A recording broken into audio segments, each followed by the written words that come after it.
اللہ تعالیٰ نے جو اپنے بندوں کو احکام دیے، اللہ تعالیٰ نے جو ہمیں دین اور دین اسلام دیا، وہ تہذیب اور شائستگی کا نام ہے۔ نماز میں ہم باادب طریقے سے نہا دھو کے، غسل کر کے، صاف ستھرے کپڑے پہن کے، خوشبو لگا کے آتے ہیں۔ چیخنے چلانے کی اجازت نہیں ہے نماز میں، میلے کچیلے کپڑے پہننے کی اجازت نہیں ہے، اور ایک ڈسپلن کے ساتھ صفوں میں صف بنا کے کھڑے ہوتے ہیں۔ ذکر جب ہم کرتے ہیں تو اللہ کے نبی نے جہرن ذکر کو پسند نہیں کیا، آہستہ اللہ کا نام لو، آہستہ، تاکہ دیکھنے میں دیوانے نظر نہ ہو، آہستہ ذکر کرو۔ زکوٰۃ کا نظام دیا، انتہائی شائستگی کے ساتھ پیسے نکال کے کسی غریب کے ہاتھ میں تھما دو۔ لیکن دنیا میں جب بھی کوئی کسی سے محبت کا دعویٰ کرتا ہے تو کبھی کبھی اس پہ دیوانے پن کے اثرات بھی ظاہر ہوتے ہیں، کبھی کبھی جنون اور دیوانگی بھی اس پہ سوار ہوتی ہے۔ ایسا محبوب جو ہمیشہ ڈسپلن سے آئے اور ایک نظم و ضبط کے مطابق اپنی محبوبہ کو ٹائم دے کے واپس چلا جائے، ایسے محبوب سے محبوبہ کو تھوڑے دنوں میں نفرت شروع ہو جاتی کہ محبت میں بھی نظم و ضبط نہیں چھوٹتا ان کا۔ دیوانگی جو ہے، دیوانہ ہو جانا محبت میں، یہ بھی محبت کی ایک علامت ہوتی ہے۔ اللہ تعالیٰ نے نماز دی، نظم و ضبط ظاہر ہوتا ہے نماز سے، ضبط کرنے کا حکم ہے۔ زکوٰۃ، روزہ، یہ سارے وہ احکام ہیں جس سے دیوانہ پن ظاہر نہیں ہوتا۔ حج ایک اللہ نے ایسی عبادت دی جو شروع سے لے کر آخر تک دیوانگی اور مجنون اور جنون کا نام ہے۔ میں سارے کام ایسے ہوتے ہیں کہ جیسے کوئی شخص اپنے محبوب کی محبت میں دیوانہ ہو گیا ہو، شروع سے لے کے آخر تک۔ حج کی ابتدا ہوتی ہے احرام باندھ کے، تلبیہ پڑھ کے، لبیک اللہم لبیک لا شریک لک لبیک ان الحمد والنعمت لک والملک لا شریک لک۔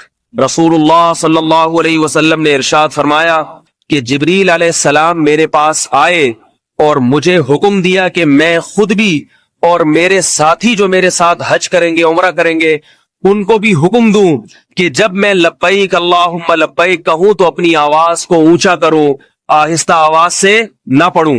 چیخنا، چلانا، آوازیں اونچی کرنا، یہ دیوانوں کا کام ہے یا نہیں ہے؟ ایک موقع پر صحابہ کرام زور سے اللہ اکبر پڑھ رہے تھے، آپ صلی اللہ علیہ وسلم نے منع فرمایا اپنی آواز کو پست کرو، اس لیے کہ تم جس ذات کو سنا رہے ہو وہ معاذ اللہ بہرا نہیں ہے، وہ سنتا ہے، آہستہ سے بھی سن لے گا۔ بھائی سوال پیدا ہوتا ہے جب وہ آہستہ سے بھی سن لے گا تو لبیک اللہم لبیک بھی تو آہستہ سے پڑھا جائے تو وہ سن لینا چاہیے اس کو۔ مجھے پھر وہی محسوس ہو رہا ہے جو میں نے آپ کو تھوڑی دیر پہلے بتایا تھا۔ بات آ رہی ہے بھائی سمجھ میں؟ لبیک اللہم لبیک بھی تو اللہ آہستہ سے بھی سن لیتے ہیں نا، زور سے پڑھنے کا حکم کیوں ہے؟ دیوانگی کے اظہار کے لیے، دیوانگی کے اظہار کے لیے، محبت کا اظہار برسر عام کیا جا رہا ہے۔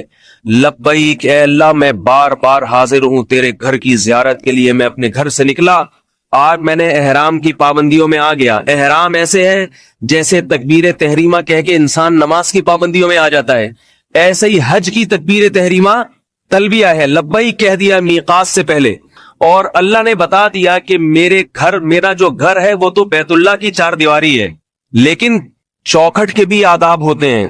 آپ صدر مملکت سے اسلام آباد ملنے کے لیے ان کے گھر پہ جائیں، گھر جانے سے پہلے ہی بہت کچھ شروع ہو جائے گا، اسلام آباد کے بارڈر پہ ہی چیکنگ شروع ہو جائے گی، یہ ممنوع چیزیں نکال کے باہر رکھیں۔ اس کے بعد پھر آپ پہ خوف کے آثار طاری ہوتے چلے جائیں گے، بھئی اسمبلی ہاؤس قریب آ رہا ہے۔ اللہ رب العزت کا گھر بہت سیدھا سادہ چار دیواری، نہ اس میں صوفے، نہ اس میں سونا، نہ چاندی، کچھ بھی نہیں ہے۔ بتا دیا میرا گھر ہے، جس کو قبول کرنا ہے اسی طرح کر لے، جس کو قبول کرنا ہے، ماننا ہے اسی طرح مان لے۔ عبادت گاہ تو ایسی ہونی چاہیے نا، سونے کی بنی ہوئی ہونی چاہیے، اس میں خوب ہیرے جواہرات کے کام ہونے چاہیے خوب۔ اللہ کا گھر تو ہمارے گھر جب 1000 گز کے ہوتے ہیں تو اللہ کا گھر تو کم از کم 4000 گز کا ہونا چاہیے تھا۔ کیا خیال ہے بھائی؟ اللہ نے اپنا گھر کیسا بنایا؟ بمشکل کتنے گز کا ہے بھائی؟ بیت اللہ کتنے میٹر ہے؟ چند میٹر ہے، چند گز ہے، یعنی اتنا پلاٹ اگر ہم یہاں خریدنا چاہیں تو غریب سے غریب آدمی بھی آسانی کے ساتھ خرید سکتا ہے۔ پھر اس میں ڈبل منزلہ نہیں ہے، ایک ہی منزلہ ہے، چار دیواری ہے۔ ابراہیم علیہ السلام نے تو گارے کی مٹی سے بنا دیا تھا، کچا، بارش آتی تھی دیواریں گر جاتی تھی، اتنا کچا گھر پھر دوبارہ بنایا جاتا تھا۔ اب سعودی حکومت نے اس میں کوئی ذرا سونے وونے کے دروازے لگا دیے، ورنہ بہت سادہ گھر تھا۔ تو اللہ نے بتا دیا کہ یہ میرا گھر ہے، اس کے آداب بہت سخت ہیں۔ اسلام آباد میں کسی وزیر اعظم یا صدر کہ ہاؤس میں آپ جانا چاہیں تو اس کے آداب اتنے سخت نہیں ہیں، یہاں کے آداب بہت زیادہ سخت ہیں. تو میقات اللہ کی چوکھٹ ہے، چوکھٹ، اللہ کا ایریا شروع ہو گیا وہاں سے، خالق کائنات کا علاقہ شروع ہو گیا. دنیا میں کوئی مقام، کوئی جگہ اتنی مقدس اور اتنی قیمتی نہیں ہے جتنا اللہ کا گھر اور اس کی چوکھٹ. اس لیے اس کے آداب بہت سخت ہیں. یہ مسئلہ خوب سمجھ لیجئے کہ جو شخص بھی مکہ جانے کا ارادہ کرتا ہے کسی بھی نیت سے، چاہے تجارت کے لیے جا رہا ہو، چاہے اپنے کسی رشتہ دار سے ملنے کے لیے جا رہا ہو، شریعت کا حکم ہے کہ وہ میقات کو احرام کے بغیر کراس نہیں کر سکتا. اسے پہلے میقات سے پہلے لبیک پڑھ کے احرام باندھنا پڑے گا، اس کے بعد بیت اللہ کا طواف اور عمرہ کرنا پڑے گا، اس کے بعد اپنے کسی رشتہ دار سے جا کے مل سکتا ہے، کوئی خرید و فروخت کا کام کر سکتا ہے. آج یہ بھی ایک بدعت دیکھنے میں آ رہی ہے سعودی عرب میں، لوگ مکہ آتے جاتے ہیں بغیر احرام کے. اللہ کا گھر ہے، وہ کوئی تجارت کی جگہ نہیں ہے، تجارت اس میں دوسرے درجے میں ہے. پہلے کیا ہے؟ وہ اللہ کا گھر ہے. احرام کی پابندیوں کے بغیر آپ میقات کو کراس نہیں کر سکتے. اللہ کی چوکھٹ ہے، اس کے آداب ہیں. مکہ اس روئے زمین پر سب سے مقدس شہر ہے، جس کو رسول اللہ صلی اللہ علیہ وسلم نے برد اللہ کہا، اللہ کا شہر. تو اللہ تعالیٰ حاجی سے سب سے پہلے زور سے تلبیہ کہلواتے ہیں، لبیک اللہم لبیک. بہت سے لوگ جو یہاں بہت چیختے چلاتے ہیں، اونچی آواز سے بات کرتے ہیں، وہاں جا کے ان کی آواز منحنی اور باریک سی ہو جاتی ہے، انہیں زور سے لبیک کہتے ہوئے شرم آتی ہے، لوگ کیا کہیں گے. تو بھائی ایسے موقع پہ لوگوں کی پرواہ نہ کیا کرو. اللہ کو ایسے موقع پہ دیوانہ پن پسند ہے. حج نام ہے دیوانگی کا. زور سے تلبیہ پڑھا کرو، اس کا معنی اور مفہوم سوچ کے، لبیک اللہم لبیک، اے اللہ میں بار بار حاضر ہوں، بار بار حاضر ہوں، لا شریک لک، تیرے ساتھ کسی کو شریک نہیں کرتا. آج تک کبھی یہ نہیں کہا یا رسول اللہ مدد، یا غوث آدم مدد، یا فلاں مدد. نہ نہ نہ، ہمیشہ تجھی سے مانگا، اور کسی مزار پہ نہیں کیا میں کبھی منتیں ماننے کے لیے. جو حاجی مشرک ہوتا ہے نا، وہ حج بھی کرتا ہے اور فلاں پاپا کے مزار پہ بھی جاتا ہے. تو اللہ کو ایسا آدمی پسند نہیں ہے کہ تو ادھر کلفٹن میں چلا جایا کر، تو غازی بابا کے مزار پہ جایا کر، یہاں نہ آیا کر. تو جب حاجی یہ کہتا ہے لا شریک لک، اے اللہ میں تیرے ساتھ کسی کو شریک نہیں کرتا، کیا مطلب؟ تیرے گھر جیسا تقدس میرے دل میں کسی اور جگہ کا نہیں ہے. صرف یہاں آتا ہوں زیارت کے لیے، یہاں آتا ہوں طواف کے لیے، اور کسی جگہ نہیں جاتا طواف کے لیے. تو حاجی یہ اقرار کرنے کے بعد اس پر پابندیاں شروع ہو جاتی ہیں. رسول اللہ صلی اللہ علیہ وسلم نے ارشاد فرمایا، مکہ یہ اللہ کا شہر ہے، یہاں کسی نفس کو قتل کرنے کی اجازت نہیں، یہاں کسی درخت کو اکھاڑنے کی اجازت نہیں ہے. آپ کسی کے گھر چلے جائیں اور اس کے گھر جا کے چیزوں کی سیٹنگ دائیں بائیں کرنا شروع کر دیں، اسے غصہ آئے گا کہ نہیں آئے گا؟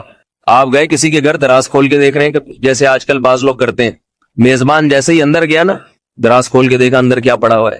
میں تو بھگتتا رہتا ہوں نا، ہر قسم کے آدمی آتا ہے ہمارے ہاں. تو میزبان کو یہ چیز برداشت ہوتی ہے؟ میزبان چاہتا ہے بھائی آپ آئیں، بیٹھک میں بیٹھیں، اچھے بچوں کی طرح چائے پئیں اور نکل جائیں. تو اللہ کا جو شہر ہے اس کی عظمت کیا ہے؟ کسی درخت کو اکھاڑنے کی اجازت نہیں.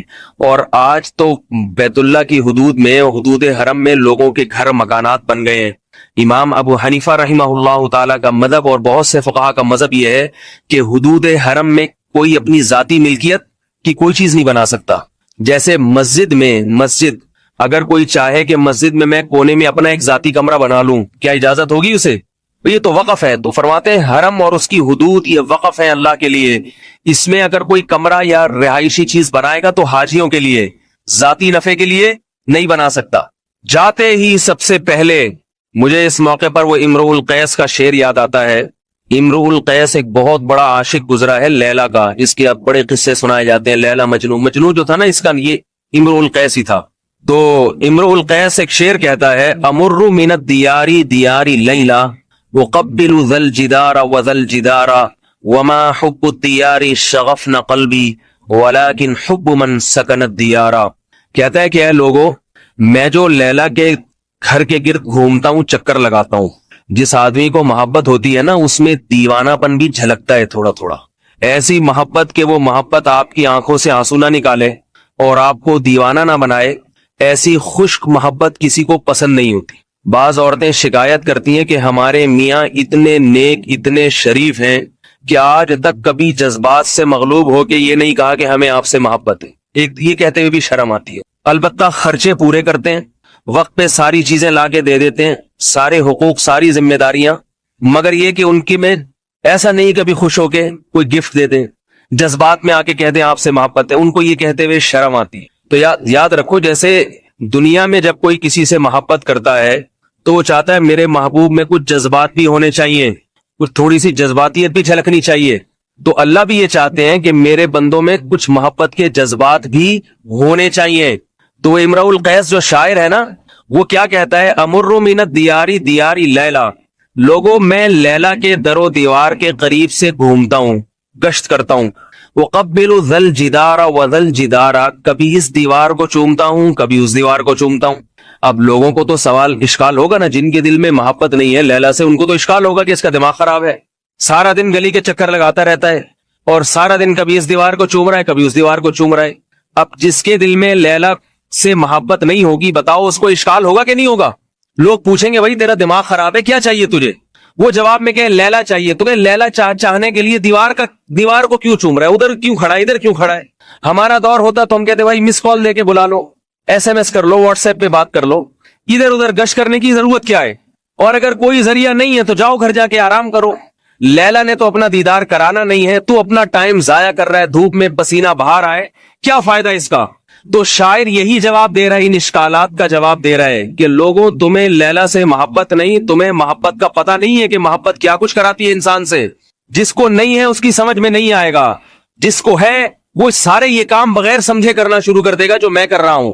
کہہ رہے امر من الدیاری دیاری لیلا, میں لیلا کے در و دیوار کے قریب سے گھومتا ہوں. وقبل ذل جدارا وذل جدارا, کبھی اس دیوار کو چومتا ہوں کبھی اس دیوار کو چومتا ہوں. وما حب الدیاری شغفن قلبی, لوگوں اتنا احمق اور اتنا بیوقوف نہیں ہوں کہ دیواروں سے محبت ہو گئی ہے, مجھے عشق ہو گیا ہے. دیوار سے, مٹی اور گارے سے کبھی کسی انسان کو محبت نہیں ہوتی. ولیکن حب من سکن الدیارا, اصل بات یہ ہے کہ ان دیواروں کے پیچھے میرا محبوب رہتا ہے, اس محبوب سے محبت نے مجھے ان دیواروں کو بھی میری نظر میں محبوب بنا دیا ہے. کیونکہ ان دیواروں کی نسبت کس طرف ہے؟ اس محبوب کی طرف ہے. انسان کو جس سے محبت ہوتی ہے اس کی ہر چیز اور ہر ادا سے محبت ہونے لگتی ہے, اور اگر نہیں ہے محبت اس کا مطلب اسے اس انسان سے ہی محبت نہیں ہے. ساری زندگی جو یہاں 5 نمازیں پڑھتا رہا, اللہ کے گھر میں سجدہ کرتا رہا, رمضان کے روزے رکھتا رہا, اسے جب یہ علم ہوتا ہے کہ میرے رب نے مجھے اپنے گھر کی زیارت کے لیے بلایا اور وسائل دے دیے, بلاتے تو اللہ سب کو ہیں, کسی کو آنے کی طاقت دیتے ہیں کسی کو نہیں دیتے, تو وسائل دے دی اللہ تعالیٰ نے, تو اسے بیت اللہ کے طواف میں وہ مزہ آتا ہے جو امرؤ القیس کو لیلا کے در و دیوار کے گرد چکر لگانے میں مزہ آ رہا تھا. اس سے بھی زیادہ مزہ آتا ہے. بیت اللہ کا طواف یہ دیوانگی کا ایک اظہار ہے, محبوب کے در و دیوار کے گرد گھومنا, چکر لگانا. اور عجیب بات ہے, علماء نے بیان کیا ہے کہ جب آپ مسجد میں آئیں, حدیث میں آتا ہے کہیں بھی مسجد میں جائیں تو تحیت الوضو, تحیت المسجد پڑھے, پہلے 2 رکعت ہے نا. لیکن جب آپ مسجد حرام میں جائیں گے تو تحیت المسجد نہیں ہے. مسجد حرام میں تحیت المسجد نہیں ہے, کیونکہ مسجد حرام کی سب سے بڑی عبادت بیت اللہ کا طواف, یہی تحیت المسجد ہے. سب سے پہلا کام مسجد حرام میں داخل ہونے کے بعد کیا کرنا ہے؟ بیت اللہ کا طواف, بیت اللہ کا طواف کرنا ہے. سب سے محبوب عبادت. اس طواف کے بغیر نہ حج قبول ہوگا نہ عمرہ قبول ہوگا. اور طواف کے بعد سعی ہے. حضرت حاجرہ رضی اللہ تعالی عنہا نے اللہ کے لیے قربانی دی تو اللہ تعالی حاجی کو چکر لگواتے ہیں وہاں پہ. یہ بھی دیوانگی ہے, کیونکہ حضرت حاجرہ اللہ کی محبت میں دیوانی ہو گئی تھی. کوئی عورت اپنے بچے کو کسی کی محبت میں جنگل میں رکھنے کے لیے تیار نہیں ہوتی. آج تک آپ نے کسی محبوب کو دیکھا؟ یہ جو بھوک ہڑتال کرتے ہیں نا, یہ چپ کے کھا رہے ہوتے ہیں, بھوک ہڑتال کر کے بیٹھے, جب کیمرے کے سامنے بسکٹ نہیں ہوتے, باقی جیسے ہی کیمرہ ہٹا چلو بھائی شروع. مرتا کوئی نہیں ہے, کسی کی محبت میں بھوک سے مرنے کے لیے کوئی تیار نہیں ہوتا. حضرت حاجرہ اپنے دودھ پیتے بچے کے ساتھ بیت اللہ میں موت کے لیے تیار تھی, موت کے لیے.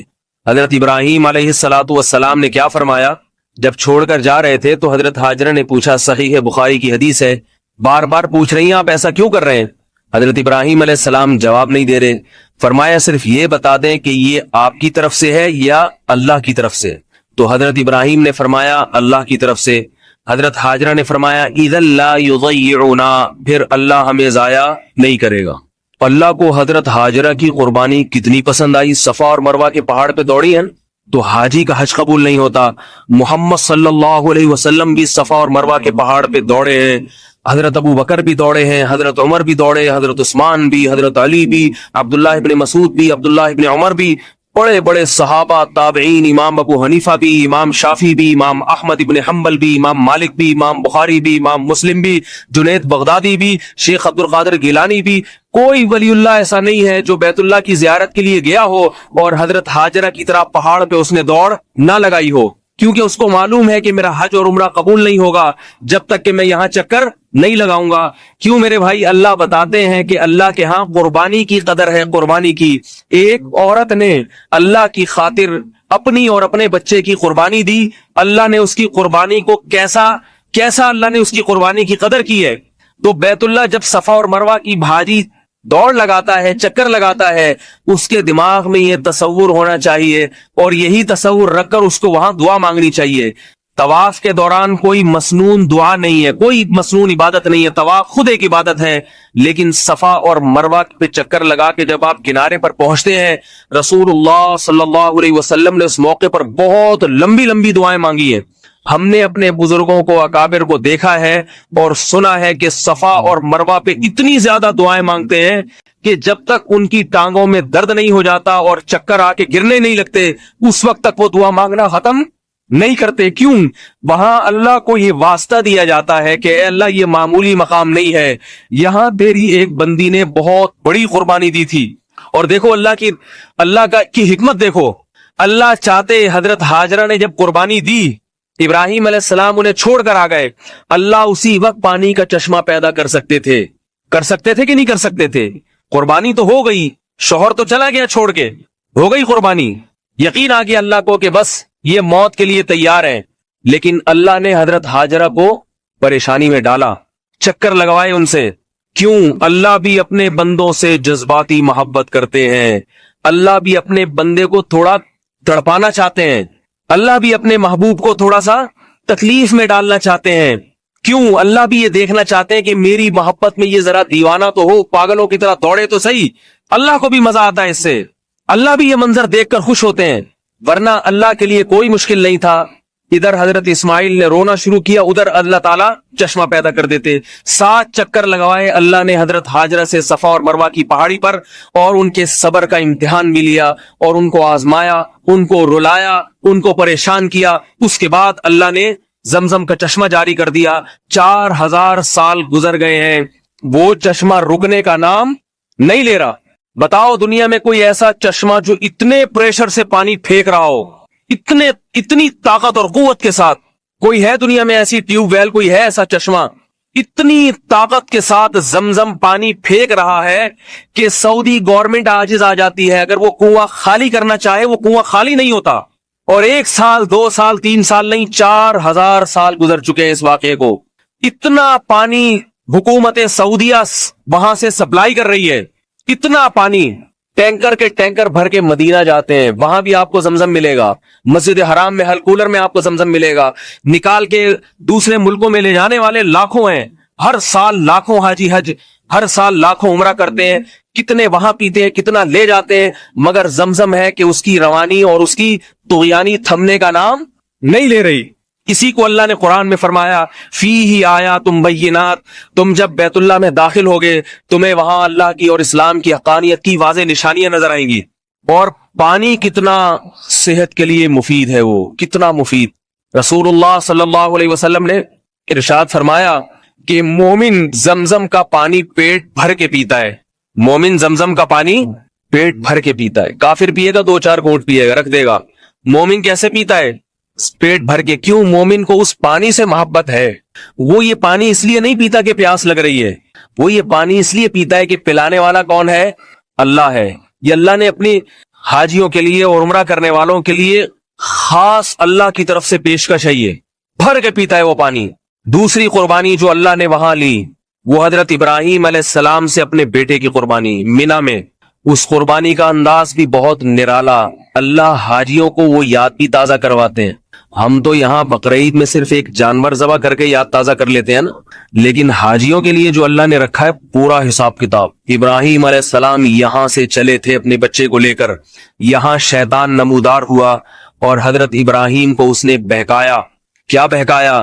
بیٹے کو، خوبصورت بیٹے کو جس کی اللہ نے بشارت دی تھی، اس کو قتل کرنے جا رہے ہو۔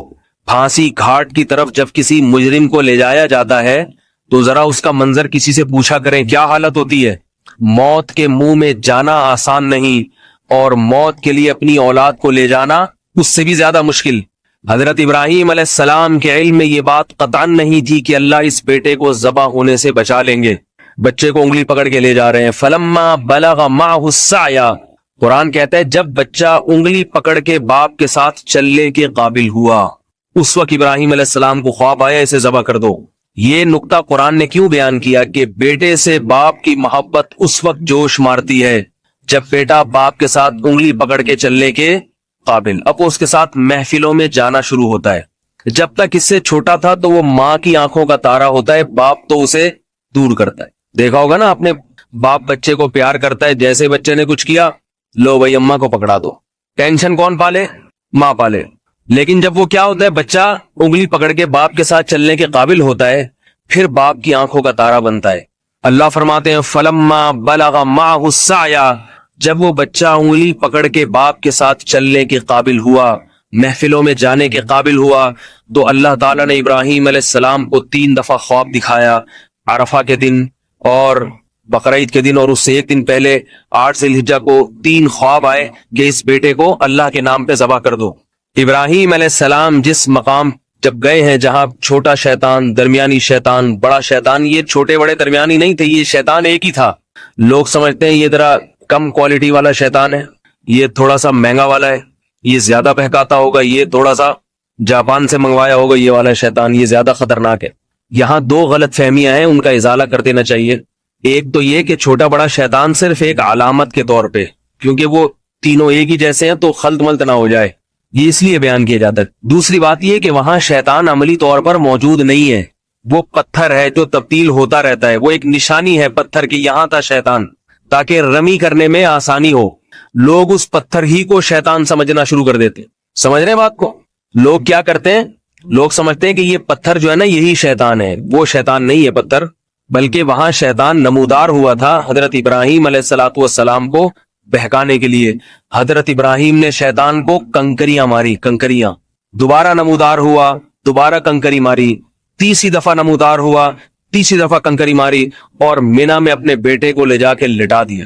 فلما اسلما وتلہ للجبین، فرمایا جب دونوں باپ اور بیٹے فرما بردار بن گئے اللہ کے حکم کے سامنے اور لٹا دیا پیشانی کے بل، اللہ تعالیٰ کی طرف سے وحی آئی وفدیناہ بذبح عظیم قد صدقت الرؤیا، اے ابراہیم تو نے اپنے خواب کو سچا کر دکھایا، اللہ کو تجھ سے تیرا بیٹا ذبح نہیں کروانا، اس بیٹے کی نسل میں تو محمد صلی اللہ علیہ وسلم نے پیدا ہونا ہے، یہ کیسے ذبح ہو سکتا ہے؟